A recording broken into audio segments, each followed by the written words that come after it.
नमस्कार। आज हम क्लास 9 में पॉलिनोमियल चैप्टर को लेकर के चल रहे हैं। बहुत डिमांड आ रही है बच्चों के कि पॉलिनोमियल पढ़ाया जाए। मैंने ज्योमेट्री भी स्टार्ट किया था कि सबसे ज्यादा जरूरत है, लेकिन ज्योमेट्री के साथ साथ उनको पॉलिनोमियल की जरूरत है। कुछ टेस्ट हो रहे हैं तो हम पॉलिनोमियल को लेकर के शुरू कर रहे हैं। पॉलिनोमियल इसमें दो वर्ड है, एक तो पॉली है और दूसरा नोमियल है। पहले हम इन्हीं दो पर बात करें। क्या आप बता सकते हैं कि अगर मैं लिखता हूं 2 into x divided by z plus 5, इसमें कितने टर्म है, यानी how many terms are there in this expression. इस तरह से कुछ भी अगर एक्सप्रेस किया जाता है तो एक्सप्रेशन कहलाते हैं। तो आपको अगर टर्म गिनना है 1 2 3 4 टर्म्स होंगे, ऐसा ही लगेगा आपको? नहीं, ऐसा नहीं है। Terms are separated by plus and sign minus. Terms are separated by plus and minus sign only, यानी जहां पर प्लस और माइनस लगे हैं वहीं से टर्म सेपरेट होंगे। यहां पर केवल एक प्लस लगा है, यानी एक टर्म इधर हो गया, दूसरा टर्म इधर हो गया। कैसे?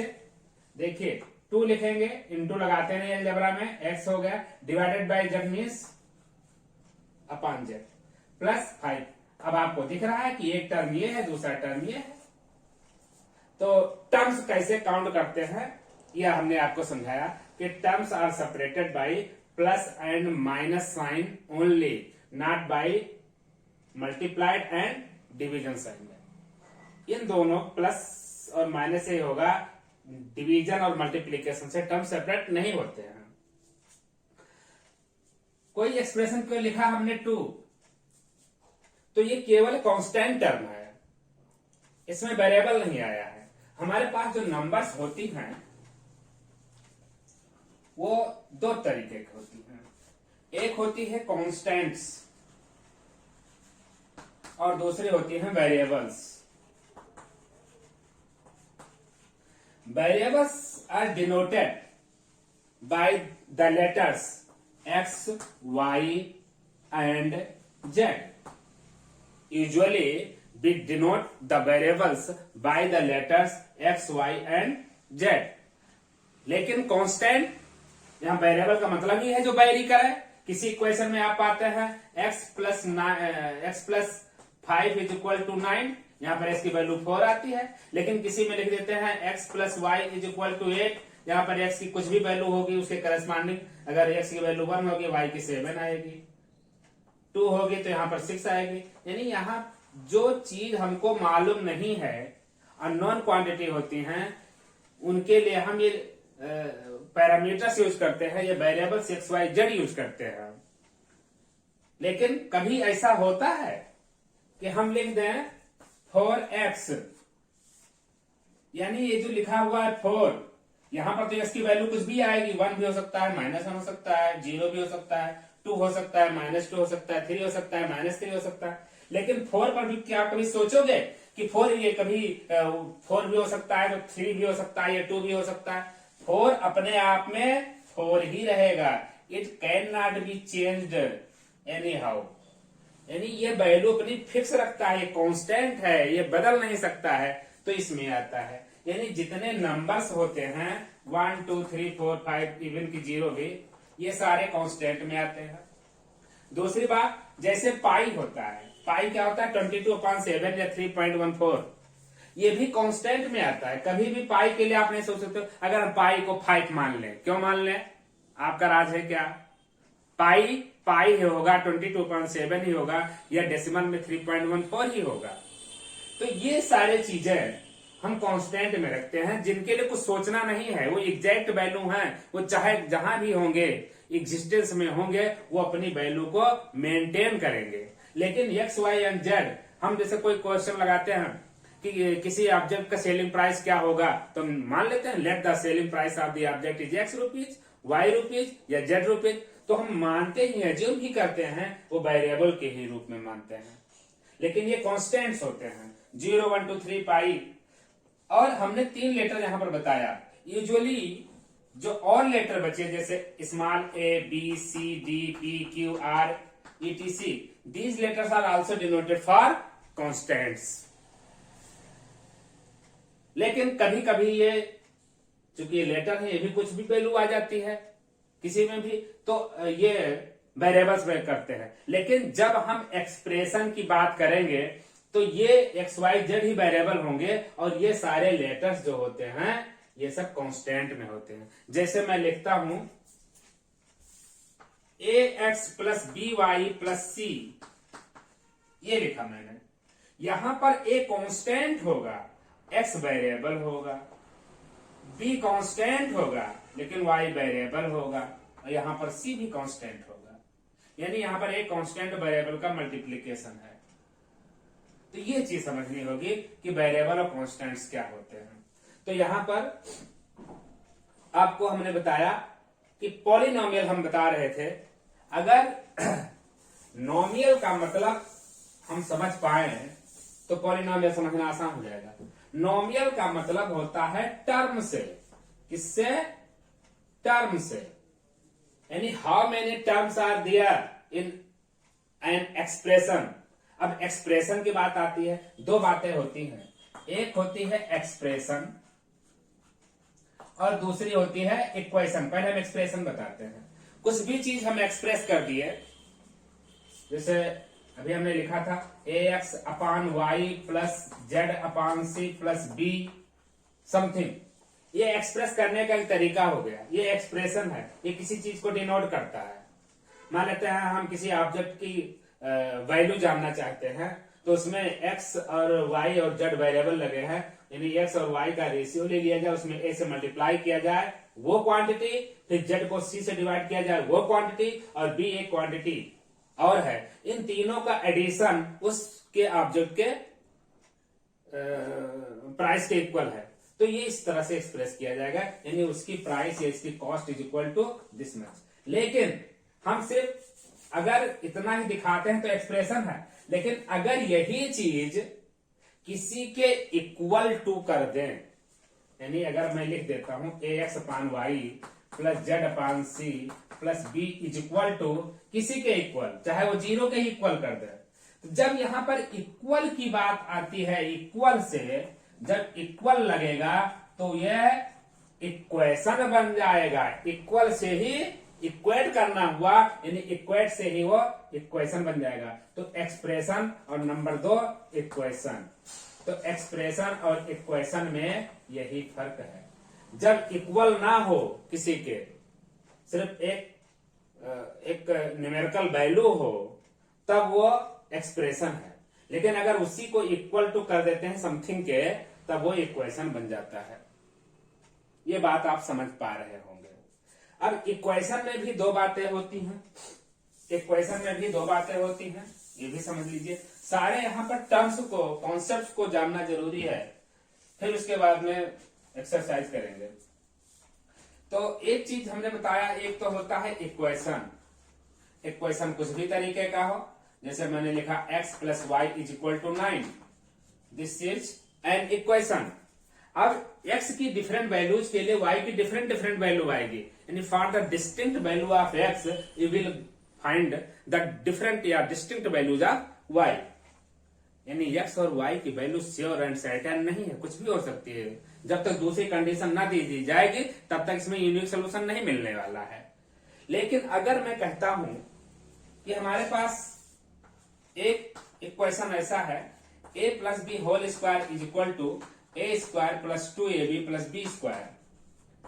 इसमें आप देखिए a और b की चाहे जो वैल्यू आप रख दीजिए, x और y में ऐसा नहीं था। x y वाले में हम कहते हैं कि यहाँ पर 3 रख दें, यहाँ पर 4 रख दें, क्या ऐसा 7 आ जाएगा? नहीं आएगा। कुछ खास चीजों के लिए होगा। अगर यहाँ अगर 1 है तो इसके करस्पॉन्डिंग यहाँ पर 8 होगा, तब जाके 9 बनेगा। लेकिन यहाँ पर a और b के लिए कहते हैं कि कुछ भी वैल्यू रखो, for each and every value of a and b this equation satisfied, this equation is satisfied. For each and every value of a and B.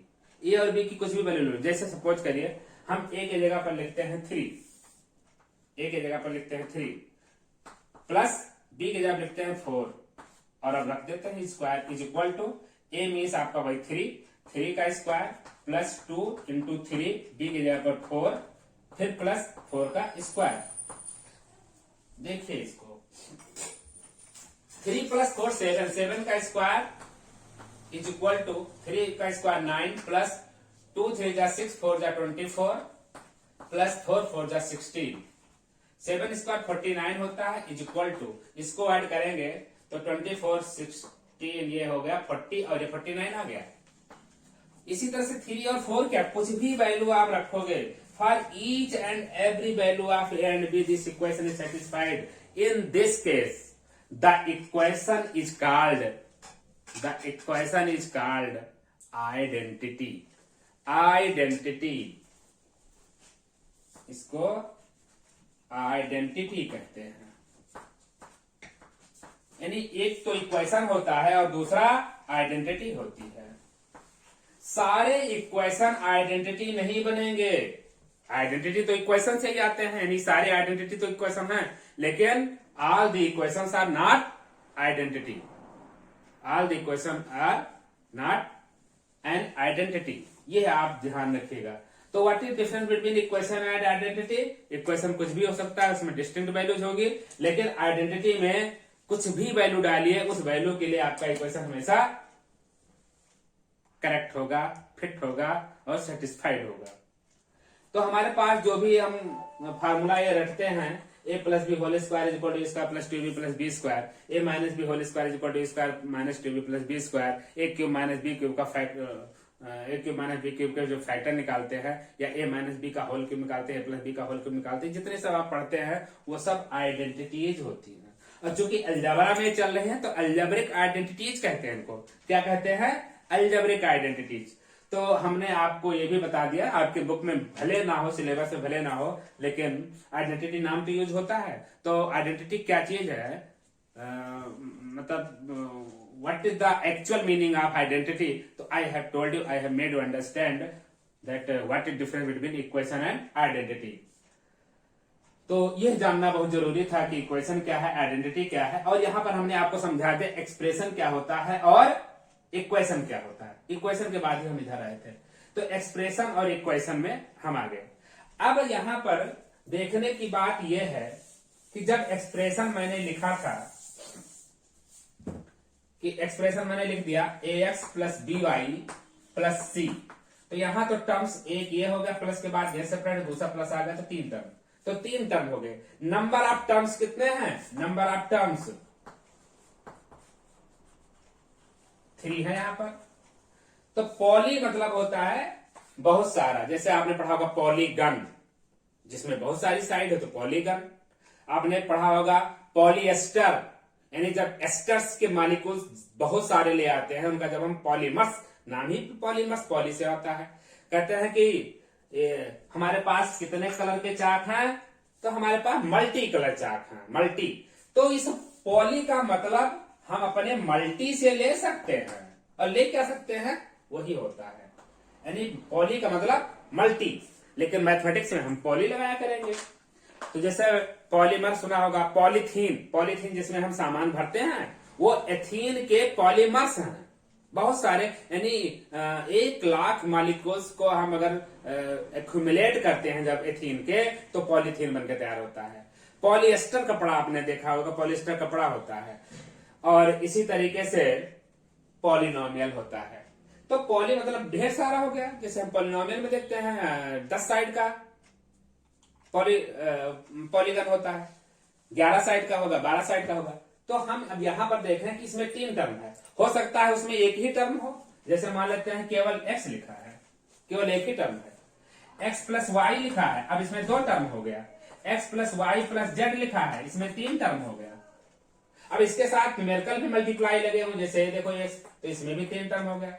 जिसमें और केवल एक किसी में कांस्टेंट ही लगा हो, सिर्फ ये भी कांस्टेंट है, या 1 2 गिनती कुछ भी हो, कोई भी काउंटिंग हो, ये सारे केवल एक टर्म को शो करते हैं। तो जिसमें केवल एक टर्म हो, जिसमें केवल एक टर्म हो, एक के लिए क्या यूज करते हैं? मोनो। कार्बन मोनोऑक्साइड सुने होंगे, जो कि उसमें ऑक्सीजन का एक मॉलिक्यूल होता है, तो मोनो। अगर दो मॉलिक्यूल होते हैं तो डाई, तीन होते हैं तो ट्राई, चार होते हैं तो टेट्रा, पांच होते हैं तो पेंटा, छह होते हैं तो हेक्सा, सात होते हैं तो हेप्टा, आठ होते हैं तो ऑक्टा, नौ होते हैं तो नोना और 10 होते हैं तो डेका। यहां पर हमारे पास वही चीज चलेगा पॉलिनोमियल में। अगर एक ही टर्म है, सिंगल टर्म है, इसके लिए चाहे 2 है या 1 है, 0 है या A B C कुछ भी लिख सकते हैं। अगर सिंगल टर्म है तो इसको हम मोनो लगाएंगे। और टर्म के लिए हमने बताया हम नोमियल लगाते हैं, तो मोनोमियल। ठीक है, मोनोमियल एक टर्म के लिए। यहां पर भी केवल एक ही सिंगल टर्म है, वही मोनोमियल। अगर यहां पर दो टर्म है तो केमिस्ट्री में तो डाई लगाते हैं, लेकिन आपने सुना होगा सोडियम बाइकार्बोनेट। बाई का मतलब भी दो होता है। हमारे मैथ्स में बाई लगता है, यानी दो टर्म के लिए बाई लगाएंगे तो बाइनोमियल। क्या हो जाएगा? इतना आसान है समझना, कुछ नहीं है। पॉलिनोमियल को देखते हम कैसे आते हैं। एक टर्म है तो मोनोमियल, दो टर्म है तो बाइनोमियल, यहां पर तीन टर्म है तो ट्राइनोमियल। ट्राइनोमियल, बस इतने तक ही लिखना है, इतने तक ही लिखना है। अब कहिए कि अगर चार टर्म वाला कोई आ रहा है, जैसे ax square plus bx plus c plus m, 1 2 3 4 term आ गया। चार टर्म वाले को अब आप कहेंगे ट्राई के बाद टेट्रा लगा दिया। अब टेट्रा नहीं लगाते हैं, अब लिखते हैं कि जैसे एक टर्म के लिए मोनो, दो के लिए बाई, तीसरे के लिए ट्राई, तो अगले के लिए फिर लौट के चलते हैं पॉलीगन में। एक के लिए, दो के लिए तो बात ही नहीं होती है, एंगल बनते हैं। तीन के लिए ट्रायंगल, चार के लिए क्वाड्रिलेटरल, पांच के लिए पेंटागन, छह के लिए हेक्सागन, और 7 के लिए हेप्टागन, 8 के लिए ऑक्टागन, 9 के लिए नोनागन और 10 के बाद डेकागन। 11 के लिए कुछ नहीं बना है, तो 11 के लिए क्या बताते हैं? Polygon having 11 sides. तो यहां पर अब हम भी बोलेंगे पॉलिनोमियल। पॉलिनोमियल कितने? चार टर्म के हैं, तो पॉलिनोमियल ऑफ 4 टर्म्स। बस अब वही टर्म्स ले आएंगे, या पॉलिनोमियल हैविंग 4 टर्म्स। अब इसके बाद पॉलिनोमियल, यानी एक के बाद, दो के बाद, तीन के बाद, चार के बाद जब ज्यादा होने लगेंगे तो वही अब वो पॉली या मल्टी हो जाता है। तो पॉलिनोमियल की परिभाषा, डेफिनेशन, कॉन्सेप्ट समझ में आ गया होगा। नोमियल का मतलब होता है एक, मतलब टर्म। कितने टर्म है गिन लीजिए। अगर एक ही टर्म है तो मोनोमियल हो जाएगा, दो टर्म है तो बाइनोमियल होगा। अभी कोई जरूरी नहीं कि प्लस माइनस भी लगा है तो भी दो टर्म माना जाएगा। तो दो टर्म लगे हैं बाइनोमियल, तीन लगे हैं ट्राइनोमियल, और तीन से ज्यादा है तो polynomial having 4 terms, 5 terms, 6 terms, as it is and so on. इसके बाद आप पॉलिनोमियल जब समझ लेते हैं तब बात आती है कि how many variables has been used in the polynomial. आप देखें कि इसमें केवल ये तो a वेरिएबल हो गया, b वेरिएबल हो गया, c वेरिएबल है, यहाँ पर m भी वेरिएबल है, केवल x, और यहाँ पर भी x ही तो यूज हुआ है, केवल x। और x क्या बताया था हमने? एक बताया था कांस्टेंट, दूसरा बताया था वेरिएबल। एक ही वेरिएबल जो कि x है, केवल एक ही वेरिएबल x यूज किया गया है, भले ही बार बार यूज किया गया है। How many times the variable has been used, it doesn't matter. How many variables are introduced in the polynomial, the counting of number of variables which is used, that is important. तो हमको count क्या करना है कि x आया है क्या? 1 हो गया। y भी आया है क्या? हाँ 2 हो गया। z भी आया है क्या? हाँ 3 हो गया। तो ये 3 वेरिएबल। लेकिन अगर यही x y z उसमें घुमा घुमा के कई बार आए हैं तो उसको हम कितनी बार आए इससे नहीं मतलब है, कितने वेरिएबल इंट्रोड्यूस कराए गए हैं, इस पर डिपेंड करता है। जैसे हम लिखते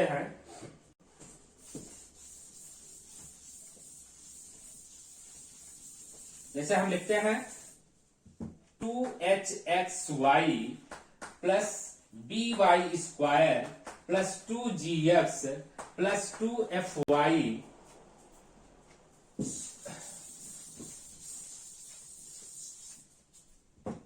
plus 2fy plus c is equal to 0।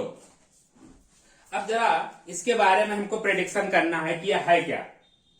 तो हम देखते हैं कि इसमें how many terms are there, 1 2 3 4 5 and 6। तो देयर आर 6 टर्म्स। पहली बात, देयर आर 6 टर्म्स, पहली बात हो गई। दूसरी बात, how many variable has been used. तो वेरिएबल के नाम पर एक x आया है, फिर x और यहां y भी आया है, यहां y फिर हो गया, फिर वही x आया है, फिर वही आया है। लेकिन उसके पहले a कांस्टेंट है, 2 कांस्टेंट है, h भी कांस्टेंट है, b कांस्टेंट है, 2 कांस्टेंट है, g कांस्टेंट है, 2 कांस्टेंट है, f कांस्टेंट है, c भी कांस्टेंट है। Because earlier I have told you only the variables are denoted by letters x, y and z। तो यहां पर x, y दो ही वेरिएबल यूज किए गए हैं और इन सब के बाद the remaining alphabets are supposed as constants. जो a b c h f g ये सब आए हैं, c यहां पर आया है, ये सब कांस्टेंट में गिनती होती है। इसका मतलब कि ये 2 वेरिएबल वाला हुआ। x, y are the variables, यानी 2 वेरिएबल यूज हुआ है और 2 वेरिएबल्स, यहां पर 2 वेरिएबल्स लिख देता हूं। 2 बातें हो गई। तीसरी चीज देखिए, इस इक्वेशन में वेरिएबल्स के ऊपर पावर लगी है। पावर हम सिर्फ वेरिएबल पर काउंट करेंगे। जैसे यहां भी लिख दिया था जी स्क्वायर, तो इसका कोई मतलब नहीं। हम यहां पर x की पावर और y की पावर देखते हैं। तो जो हाईएस्ट पावर है वेरिएबल की वो कितनी है। यहां पर x की पावर कितनी है, 2। यहां पर x की पावर 1 और y की पावर 1 दोनों मिला लिया जाता है, कितनी है, 2। तो अभी यहां भी 2, यहां भी 2। y की पावर यहां 2, x की पावर तो यहां केवल 1 ही है, y की पावर 1 ही है। सिर्फ x और y पे पावर देखेंगे तो कुल मिला के हाईएस्ट पावर कितनी आ रही है वेरिएबल्स की, केवल 2 ही आ रही है। तो हाईएस्ट पावर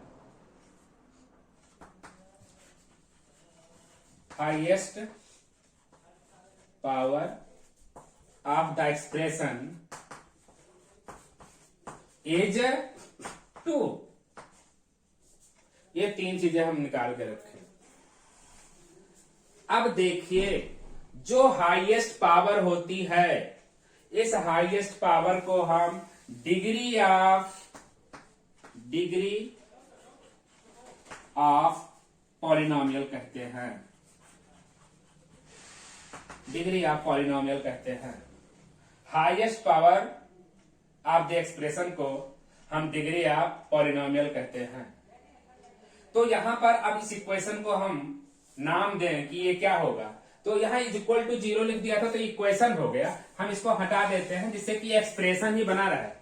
इक्वल टू 0 को हमने हटा दिया तो ये एक्सप्रेशन हो गया। अगर इक्वल टू 0 लिखे थे तो वो इक्वेशन था।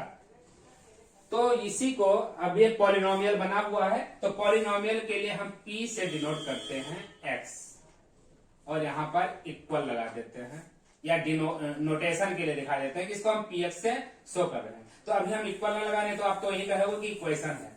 अभी हम वेरिएबल के लिए एक्सप्रेशन की बात कर रहे हैं। तो अब इसमें आप देख रहे हैं कि एक तो 6 टर्म है, तो क्या नाम इसका देंगे, पॉलीगन देंगे। क्या देंगे, 6 टर्म का पॉलीगन देंगे। तो इसका नाम देंगे हम, ये क्या बनकर तैयार होगा, मैं यहां लिखता हूं जो बनकर तैयार हुआ, पॉलिनोमियल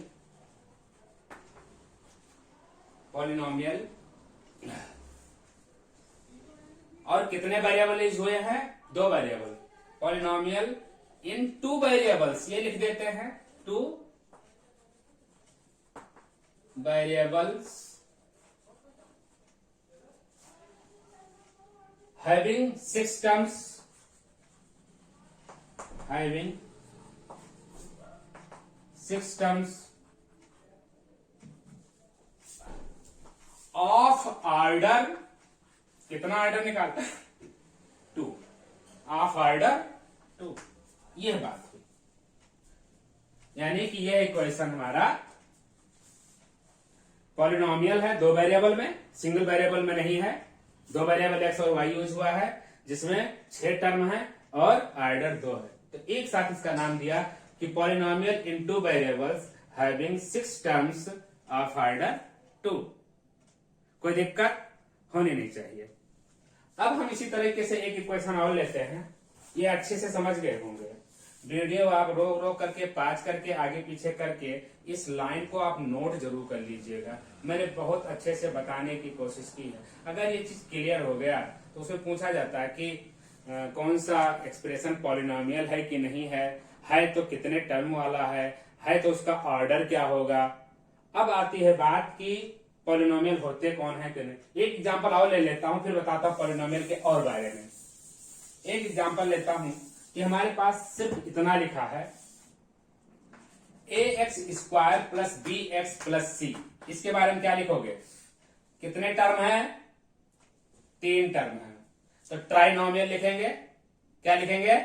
ट्राइनोमियल। और पावर कितनी है? 2। अगर वेरिएबल की पावर 1 है तो हम इसको कुछ नाम देंगे। x की पावर अगर 2 है तो हम इसकी कुछ नाम देंगे। x की पावर 3 है तो इसका हम कुछ नाम देंगे। x की पावर 4 है तो हम इसका कुछ नाम देंगे। x मतलब वेरिएबल, चाहे वो x हो, चाहे y हो, चाहे z हो, पावर के लिए हम इसका भी पॉलिनोमियल में भी नाम देंगे। x की पावर 5 और 6 है तो उसका हम कुछ नाम देंगे। चलिए, पहले में जब x की पावर 1 हो तो उसका हम नाम लीनियर देते हैं, यानी लीनियर पॉलिनोमियल बोलेंगे। क्या नाम देंगे? Linear polynomial. पावर 2 अगर लिखा है तो पावर 2 वाले को हम क्वाड्रेटिक कहते हैं, क्वाड्रेटिक पॉलिनोमियल। पावर 3 वाले को क्यूबिक पॉलिनोमियल कहेंगे। क्यूबिक इक्वेशन है तो कोई भी क्यूबिक इक्वेशन, ये इक्वेशन है अगर इक्वल टू समथिंग है तो क्वाड्रेटिक इक्वेशन। यहाँ linear equation, linear equation, quadratic equation, cubic equation. Power 4 वाले को डबल वाले का डबल है, यानी बाई क्वाड्रेटिक इसको बोलते हैं, बाई क्वाड्रेटिक। अब अगर 5 है, 6 है तो सीधा ये ऑर्डर है ना, यहां पर ऑर्डर जब 2 होता था वो क्वाड्रेटिक कहलाता था। तो अगर यही ये ऑर्डर ही लिखे हुए हैं, ये क्या लिखे हैं? एक्स पर पावर ही ऑर्डर है। तो अगर मान लेते एक्स पावर 10 के लिए लिखना है तो इसको लिखेंगे पॉलिनोमियल ऑफ ऑर्डर 10।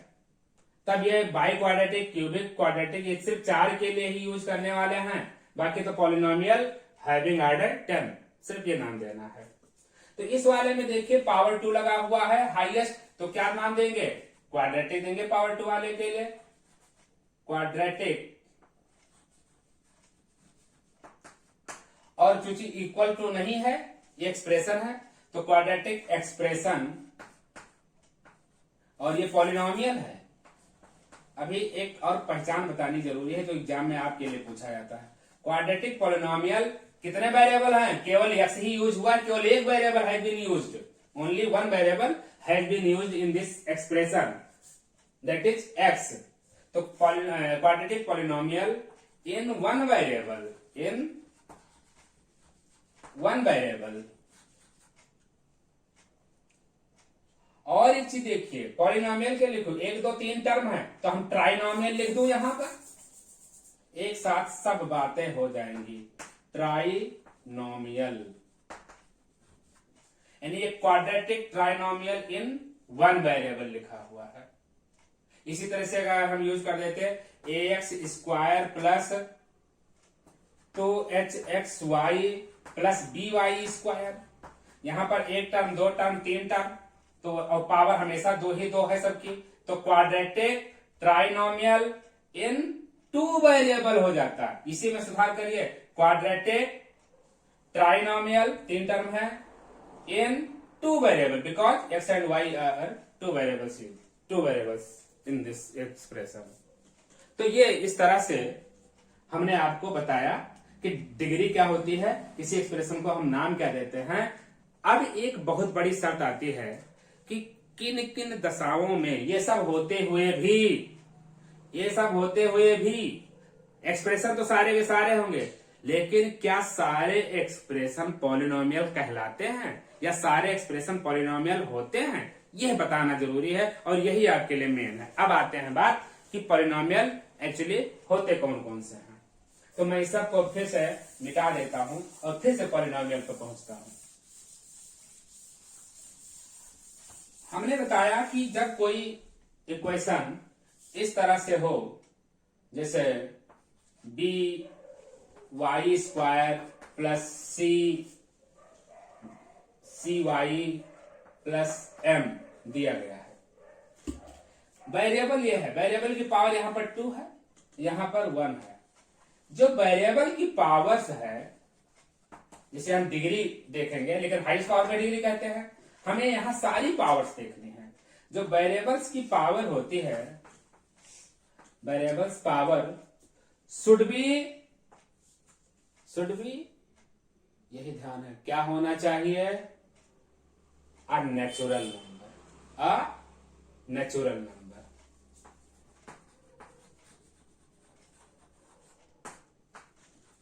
यहां ना रियल बोलोगे ना इंटीजर बोलोगे। रियल का मतलब 2/3 भी रियल होता है, इंटीजर -1 भी होता है।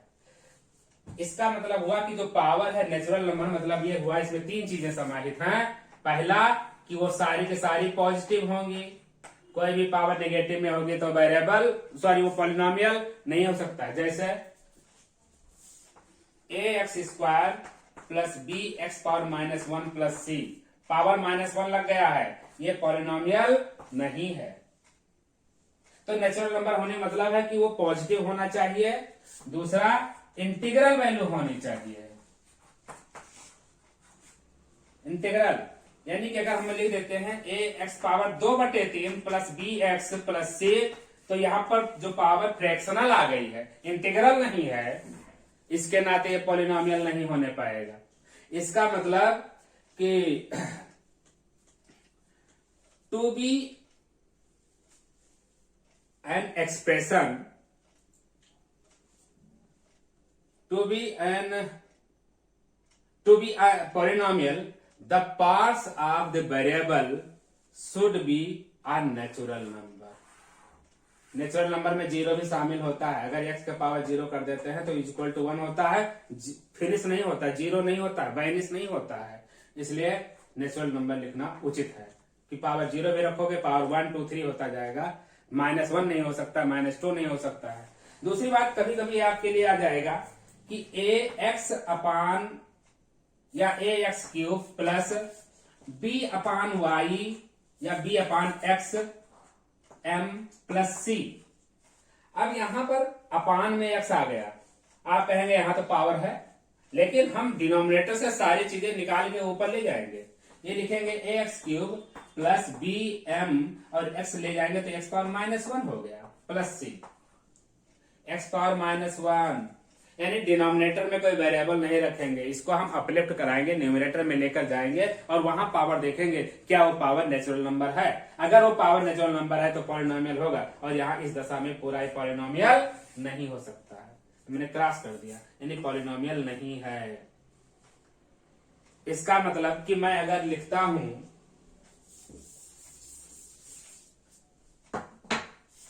ax/y plus c/z plus m plus p, क्या पॉलिनोमियल है?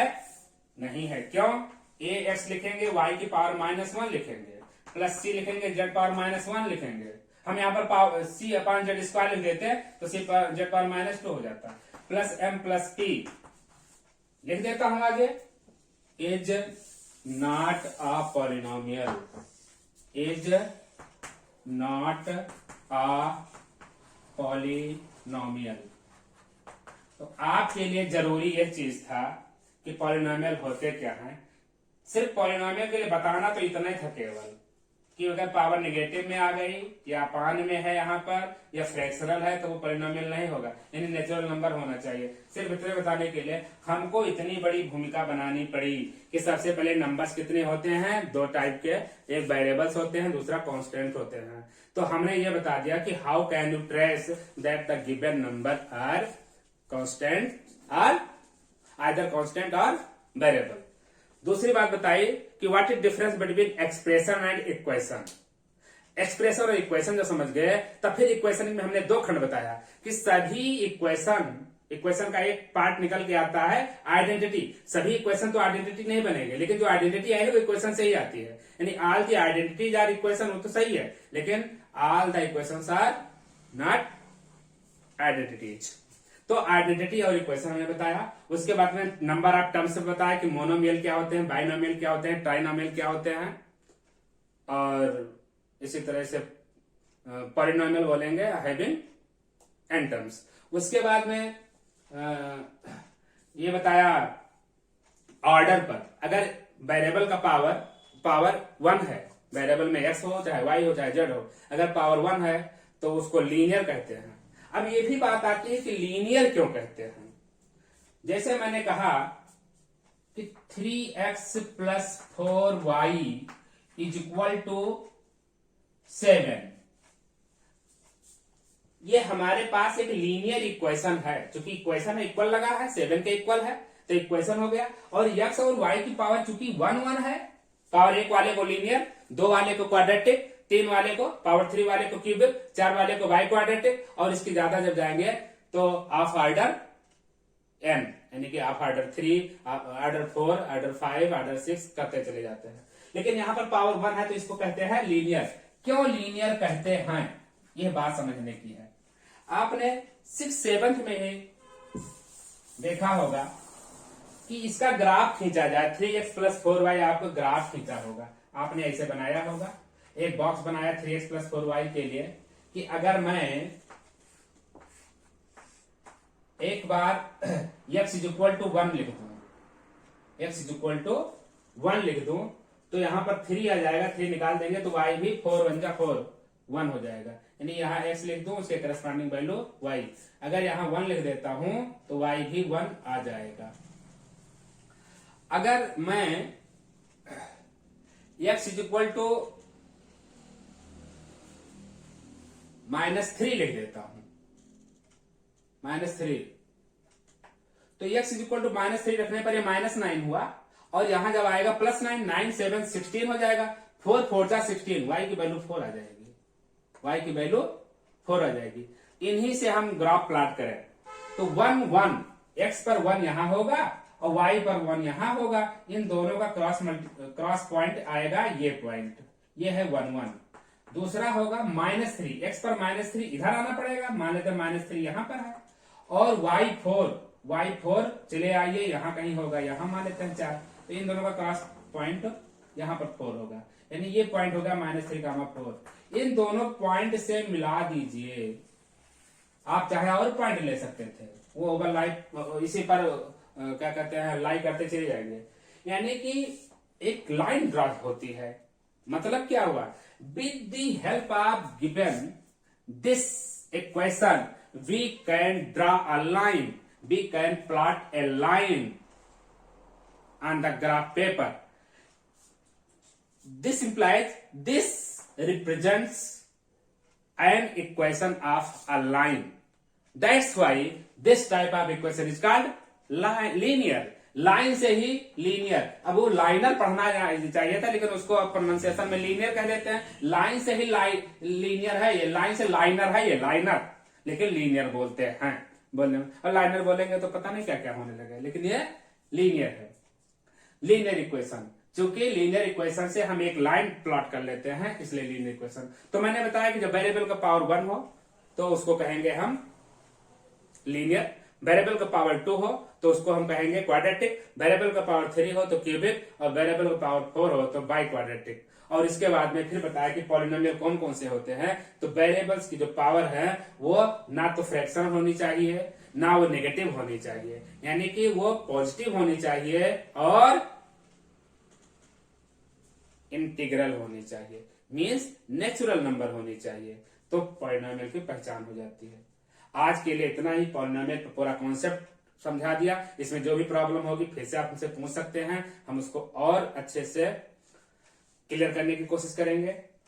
अब इसके बाद न्यूमेरिकल ही कराने हैं, एक्सरसाइज ही कराने हैं। आज के लिए बस इतना ही। नमस्कार, जय हिंद।